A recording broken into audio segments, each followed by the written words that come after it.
اس ضعیف مخلوق کے اس گھر کو دیکھیے کتنا مضبوط، کیسا خوبصورت اور کیسی کچھ کاریگری کا ہوتا ہے۔ اعوذ باللہ من الشیطان الرجیم، بسم اللہ الرحمن الرحیم، رب اشرح لی صدری ویسر لی امری واحلل عقدۃ من لسانی یفقہوا قولی۔ شہد کی مکھیوں کو اللہ تعالیٰ کی طرف سے ایک عجیب بات سمجھائی گئی۔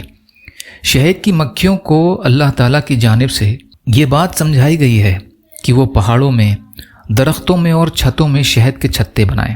اس ضعیف مخلوق کے اس گھر کو دیکھیے کتنا مضبوط، کیسا خوبصورت اور کیسی کچھ کاریگری کا ہوتا ہے۔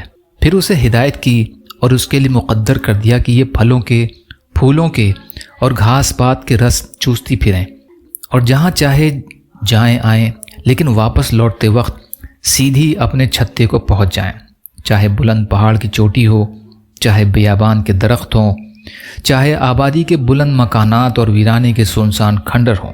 یہ نہ راستہ بھولیں نہ بھٹکتی ہیں، چاہے کتنی ہی دور نکل جائے، لوٹ کر اپنے چھتے میں اپنے بچوں، انڈوں اور شہد میں پہنچ جائے۔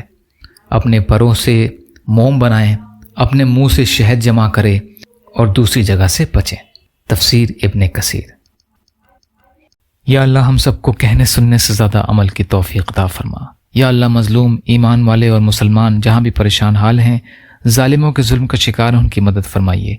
یا اللہ اپنے حلال میں سے دیجیے، حرام کے ذرائع سے ہماری حفاظت فرمائیے۔ یا اللہ اپنے غیر سے بے نیاز کر دیجیے، جو مانگا وہ بھی عطا کر دیجیے، جو مانگنے سے رہ گئے وہ بھی عطا فرمائیے۔ ربنا تقبل منا انک انت السمیع العلیم برحمتک یا ارحم الراحمین، لا الہ الا اللہ محمد رسول اللہ۔ السلام علیکم ورحمۃ اللہ وبرکاتہ۔